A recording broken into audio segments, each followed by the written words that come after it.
Apa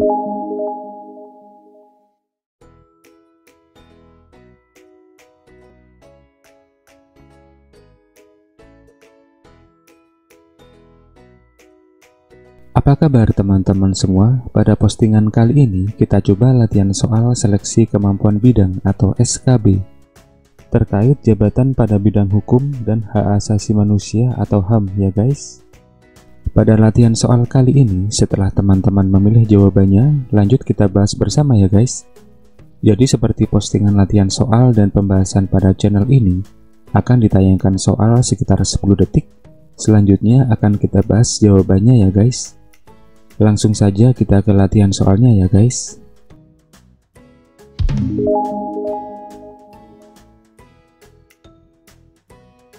Soal nomor 1. Putusan dapat terbagi menjadi beberapa macam tergantung dari sifat, isi maupun fungsinya.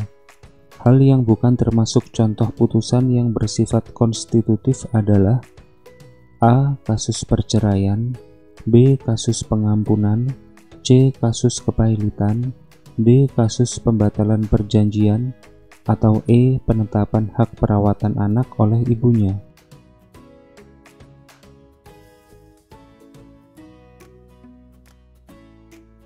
Putusan konstitutif adalah putusan yang sifatnya menghapuskan keadaan hukum yang ada dan sekaligus menciptakan keadaan hukum yang baru. Jadi jawabannya adalah E. Penetapan hak perawatan anak oleh ibunya. Soal nomor 2. Dalam asas hukum acara perdata dikenal adanya istilah ius curia novit. Maksud istilah tersebut adalah A. Hakim bersifat menunggu, B. Hakim dianggap tahu hukum, C. Hakim dibenarkan menjatuhkan hukuman lebih dari yang dituntut, D. Persidangan terbuka untuk umum, E. Kedua belah pihak didengar dan diperlakukan sama.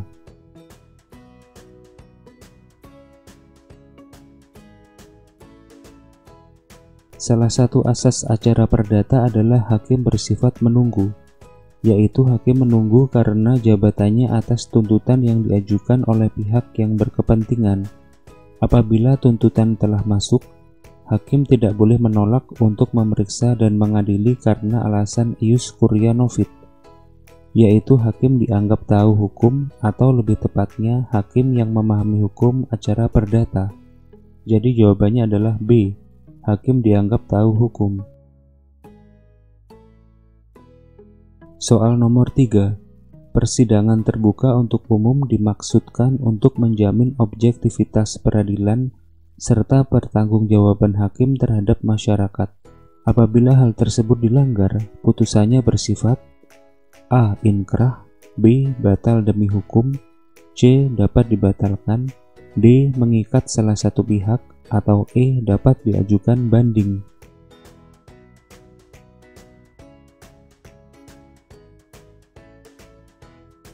Persidangan terbuka untuk umum adalah setiap orang boleh hadir dan mengikuti jalannya persidangan, sebagaimana dijelaskan pada pasal 19 ayat 1 Undang-Undang Republik Indonesia Nomor 4 Tahun 2004 tentang kekuasaan kehakiman. Pada ayat 2 undang-undang tersebut dijelaskan bahwa jika hal tersebut dilanggar, putusannya batal demi hukum. Jadi jawabannya adalah B. Batal demi hukum. Soal nomor 4. Peradilan harus objektif. Hal yang menjadi jaminan objektivitas peradilan adalah di bawah ini, kecuali A. Terbukanya persidangan untuk umum, B. Asas hakim majelis, C. Asas verplichte procursterling, D. Adanya recusati, atau E. Adanya excusati.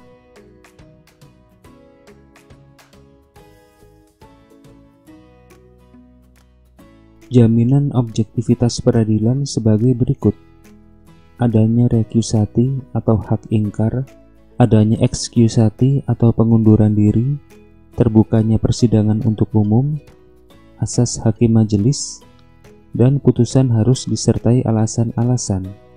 Jadi jawabannya adalah C. Asas verplichte procursterling. Soal nomor 5. Setiap putusan peradilan harus diberikan tulisan demi keadilan berdasarkan ketuhanan yang Maha Esa. Konsekuensi jika tidak terdapat tulisan tersebut, maka A. Putusan tersebut dapat dibatalkan. B. Putusan tersebut batal demi hukum. C. Tidak berpengaruh apa-apa. D. Putusannya tidak dapat dieksekusi. Atau E. Putusannya kurang mengikat.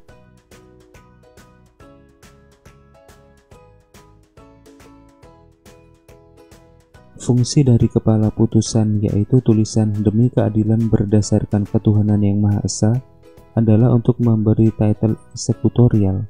Konsekuensi jika tidak terdapat kalimat tersebut, maka putusannya tidak dapat dieksekusi.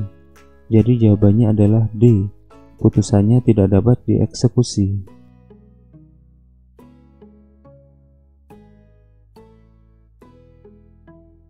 Soal nomor 6.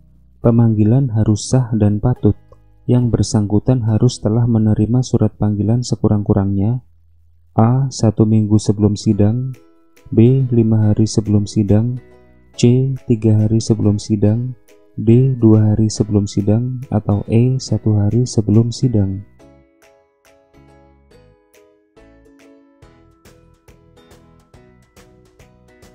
Pemanggilan harus dilakukan menurut tata cara yang ditentukan oleh undang-undang, yang dilakukan oleh jurusita dan disampaikan kepada yang bersangkutan di mana dirinya berdomisili. Jurusita membuat acara pemanggilan dan sekurang-kurangnya 3 hari sebelum sidang yang bersangkutan telah menerima surat panggilan tersebut. Jadi jawabannya adalah C. 3 hari sebelum sidang. Soal nomor 7. Untuk menjamin hak dilakukan sita jaminan yang terbagi menjadi beberapa macam. Penyitaan terhadap barang bergerak milik pemohon adalah A. Sita revindikator, B. Sita morital, C. Sita matrimonial, D. Sita konservator, atau E. Darden Beslag.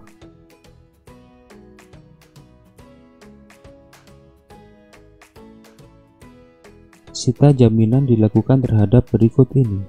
Barang milik sendiri meliputi sita revindikator atau penyitaan terhadap barang bergerak milik pemohon. Sita marital dan matrimonial terdapat pada kasus perceraian yang ditujukan terhadap harta perkawinan, bisa benda tetap maupun bergerak.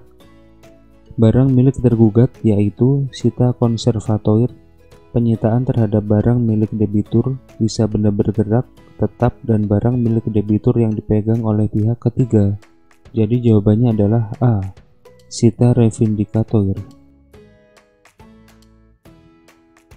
Soal nomor 8. Dalam sidang perdata, apabila telah dilakukan pemanggilan secara sah dan patut tetapi tergugat tidak hadir, maka A. Dilakukan penundaan sidang, B. Diputus verzet, C. Diputus gugur, D. Dilakukan pemanggilan ulang, atau E. Diputus verstek.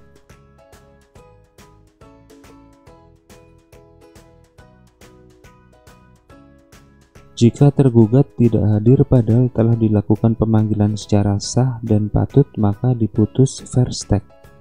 Hal ini karena gugatan telah mengorbankan waktu dan biaya yang tidak sedikit, sehingga penggugat harus dihormati. Jadi jawabannya adalah E. Diputus verstek. Soal nomor 9. Berikut ini hal-hal yang menjadikan gugatan rekonvensi tidak dapat dilakukan kecuali A. Tuntutan tentang besit tidak boleh diajukan dalam tuntutan tentang hak milik. B. Apabila dalam konvensi dirinya bertindak sebagai wali, maka dalam rekonvensi tidak boleh bertindak selaku pribadi. C. Dalam perkara yang berhubungan dengan keputusan. D. Kedua gugatan, konvensi atau rekonvensi, mempunyai dasar hubungan hukum yang sama. Atau E. Apabila pengadilan negeri yang memeriksa konvensi tidak berwenang secara absolut untuk memeriksa gugatan konvensi.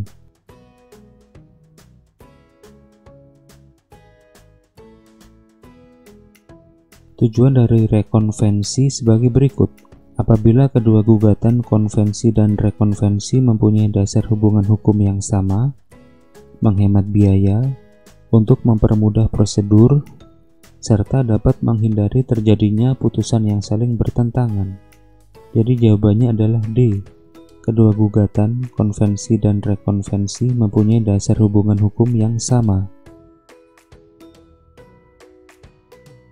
Soal nomor 10. Dalam hal waris, suami atau istri tidak menjadi legitimaris. Berikut ini yang bukan termasuk syarat legitimaris adalah: A. Ahli waris tidak menolak. B. Harus masih hidup pada waktu pewaris meninggal. C. Harus ada hubungan darah. D. Ahli waris tidak dinyatakan tidak patut untuk menerima warisan. Atau E. Adanya hubungan semenda.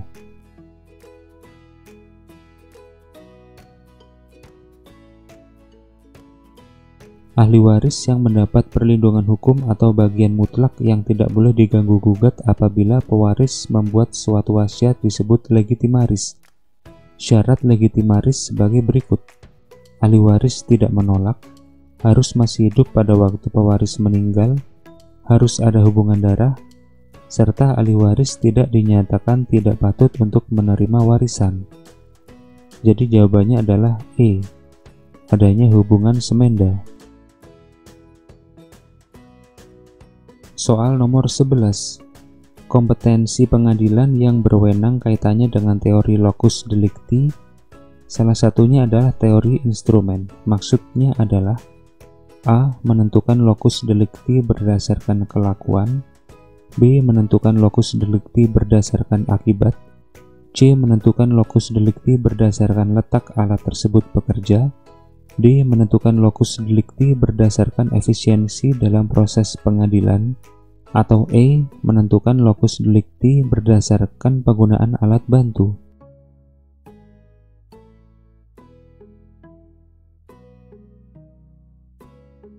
Teori locus delicti terbagi menjadi 4 sebagai berikut. Teori kelakuan untuk menentukan locus delicti berdasarkan kelakuan. Teori akibat untuk menentukan locus delicti berdasarkan akibat. Teori alat atau instrumen untuk menentukan locus delicti tergantung di mana alat itu bekerja. Serta teori pragmatik, dipilih yang paling mudah dan efisien dalam proses pengadilan. Jadi jawabannya adalah C. Menentukan locus delicti berdasarkan letak alat tersebut bekerja. Soal nomor 12. Pengaturan mengenai sanksi penggelapan dan pembunuhan termasuk dalam penggolongan hukum pidana, yaitu: A. Hukum pidana material. B. Hukum pidana formil. C. Hukum pidana regional. D. Hukum pidana sipil. Atau E. Hukum pidana kodifikasi.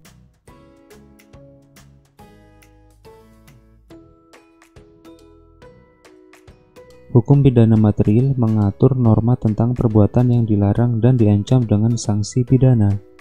Jadi jawabannya adalah A. Hukum pidana material. Soal nomor 13. Hukum pidana nasional berlaku bagi warga negara dimanapun dia berada, baik di wilayah nasional maupun tidak. Hal ini merupakan salah satu asas berlakunya hukum pidana nasional, yaitu: A. Asas nasional pasif. B. Asas nasional aktif. C. Asas universal. D. Asas teritorial. Atau E. Asas bilateral.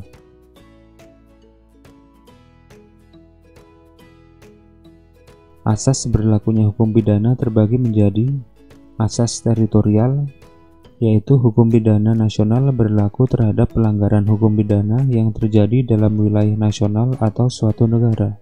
Asas personal atau nasional aktif, hukum pidana nasional berlaku bagi warga negara dimanapun ia berada, baik di wilayah nasional maupun tidak. Asas kepentingan nasional atau nasional pasif, hukum pidana nasional suatu negara berlaku terhadap perbuatan pidana yang terjadi di wilayah negara lain, apabila perbuatan tersebut mengancam negara yang bersangkutan. Asas universal, hukum pidana nasional suatu negara berlaku terhadap perbuatan pidana dalam wilayah internasional. Jadi jawabannya adalah B. Asas nasional aktif. Soal nomor 14. Pencurian diatur dalam Kitab Undang-Undang Hukum Pidana pada pasal A. 104, B. 310, C. 351, D. 362, atau E. 372.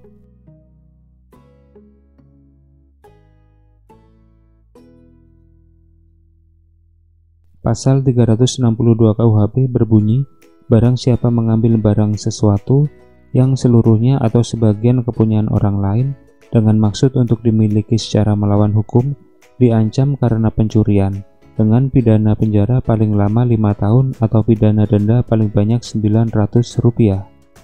Jadi jawabannya adalah D. 362. Soal nomor 15.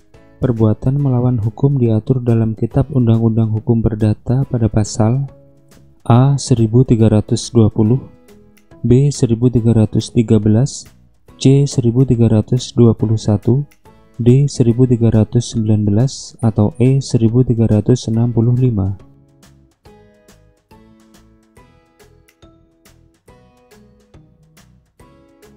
Pasal 1365 KUH Perdata menjelaskan bahwa tiap perbuatan melanggar hukum yang membawa kerugian kepada seseorang lain mewajibkan orang yang karena salahnya menerbitkan kerugian itu mengganti kerugian tersebut. Jadi jawabannya adalah E. 1365. Soal nomor 16. Berikut ini yang termasuk dalam tugas dan kewenangan panitera adalah A. Menetapkan hari sidang, B. Memproses permohonan gerasi, C. Menandatangani surat penetapan penahanan, perpanjangan penahanan, dan izin penyitaan, D. Menerima serta membuat daftar semua perkara dan permohonan gerasi yang diterima, atau E. Membagi perkara kepada para hakim atau majelis untuk disidangkan. Tugas dan kewenangan panitera sebagai berikut: menyelenggarakan administrasi perkara, mengatur tugas wakil panitera, panitera muda, panitera pengganti, dan wakil sekretaris, membuat akta-akta administrasi perkara, menerima serta membuat daftar semua perkara dan permohonan gerasi yang diterima, serta membuat salinan putusan. Jadi jawabannya adalah D. Menerima serta membuat daftar semua perkara dan permohonan gerasi yang diterima. Soal nomor 17. Dalam sebuah tuntutan, apa saja yang menjadi permohonan dituliskan pada bagian A. Kepala tuntutan, B. Pembukaan, C. Posita, D. Petikum, atau E. Penutup.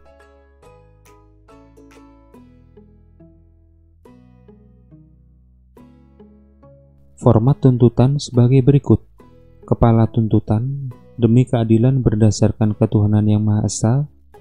Pembukaan. Posita, berisi dakwaan analisis yuridis fakta-fakta, saksi, terdakwa, barang bukti, petunjuk, dan urutan pasal. Petitum, berisi yang dimohonkan, serta penutup. Jadi jawabannya adalah D. Petitum. Soal nomor 18. Terdapat beberapa perbedaan antara hukum pidana dengan hukum perdata. Dari segi sikap hakim pada hukum pidana adalah A. Hakim bersifat pasif, B. Hakim bersifat aktif, C. Hakim sebagai mediator, D. Hakim lebih banyak mendengar, atau E. Hakim lebih menyerahkan kepada penasihat hukum.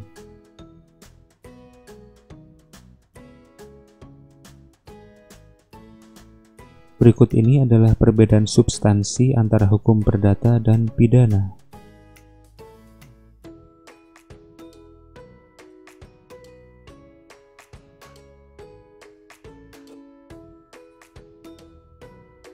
Jadi jawabannya adalah B. Hakim bersifat aktif. Soal nomor 19. Untuk sahnya suatu perjanjian diperlukan 4 syarat. Yang bukan termasuk 4 syarat tersebut adalah A. Tidak ada paksaan, B. Suatu hal tertentu, C. Adanya kata sepakat, D. Suatu sebab yang halal, atau E. Kecakapan.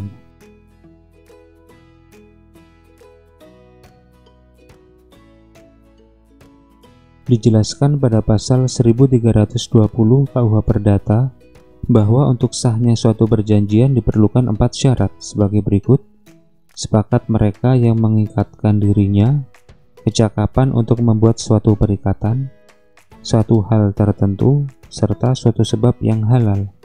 Jadi jawabannya adalah A, tidak ada paksaan.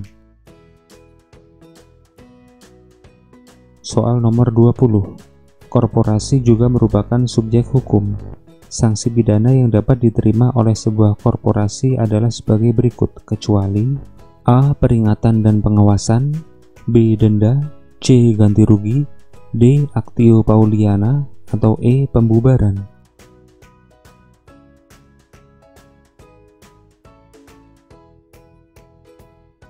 Hukuman badan atau Actio Pauliana dilakukan untuk subjek hukum orang. Jadi jawabannya adalah D. Actio Pauliana. Soal nomor 21. Pencurian termasuk dalam delik A. Formil, B. Material, C. Formil material, D. Absolut, atau E. Relatif.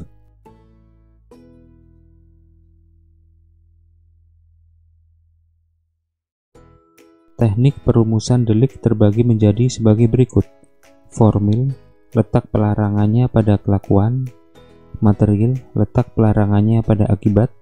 Formil material, letak pelarangannya tidak hanya pada akibat, tetapi juga pada kelakuannya. Dalam hal ini, pencurian mengakibatkan hilangnya barang milik seseorang sehingga termasuk dalam delik material. Jadi jawabannya adalah B, material. Soal nomor 22. Sanksi yang didapatkan pelaku pembantu tindak pidana adalah A. Pidana pokok, B. Pidana pokok dikurangi 1/3, C. Pidana pokok dikurangi 2/3, D. Pidana pokok dikurangi 1/2, atau E. Pidana pokok dikurangi 1.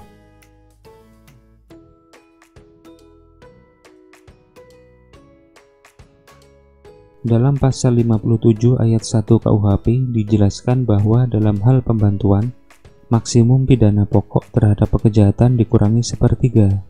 Jadi jawabannya adalah B, pidana pokok dikurangi 1/3. Soal nomor 23. Dalam sebuah delik dapat terdapat beberapa tokoh yang terlibat di dalamnya.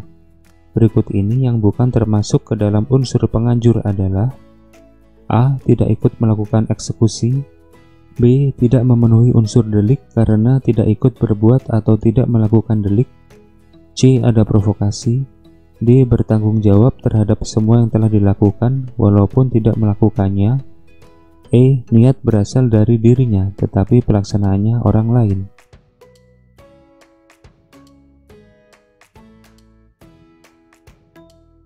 Unsur-unsur penganjur sebagai berikut: tidak ikut melakukan eksekusi, dibataskan adanya provokasi, niat bersumber dari penganjur dan dilaksanakan oleh orang lain, penganjur bertanggung jawab atas anjurannya saja beserta akibatnya, tidak memenuhi unsur delik karena tidak ikut berbuat atau tidak melakukannya.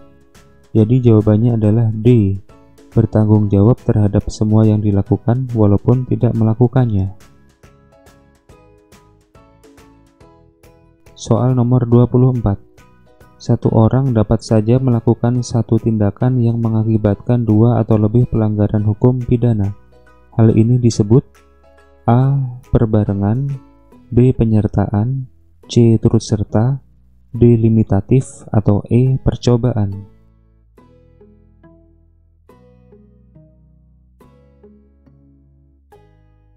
Syarat perbarengan atau konkursus sebagai berikut: ada 2 atau lebih perbuatan pidana yang dilakukan.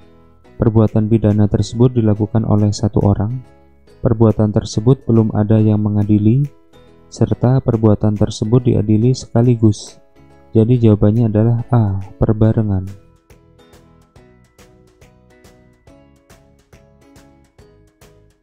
Soal nomor 25. Jika A pada tanggal 2 Mei mencuri, kemudian 6 hari kemudian menganiaya orang, dan 5 hari berikutnya membunuh, berdasarkan teori concursus realis heterogenus, dia akan mendapatkan ancaman pidana selama A. 5 tahun, B. 2 tahun, C. 8 bulan, D. 9 bulan, atau E. 20 tahun.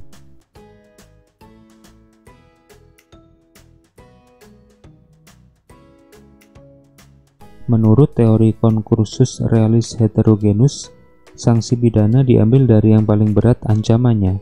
Dari ketiga delik pada soal, membunuh memiliki ancaman pidana paling berat, yaitu diancam paling lama 20 tahun. Jadi jawabannya adalah E, 20 tahun.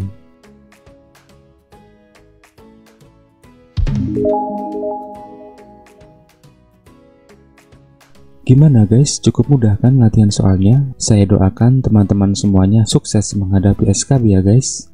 Semoga dengan usaha keras dari teman-teman semua akan memetik buah di akhirnya. Sukses selalu ya teman-teman. Jangan lupa like dan subscribe akun ini serta nyalakan loncengnya untuk mendapatkan info terbaru ya guys.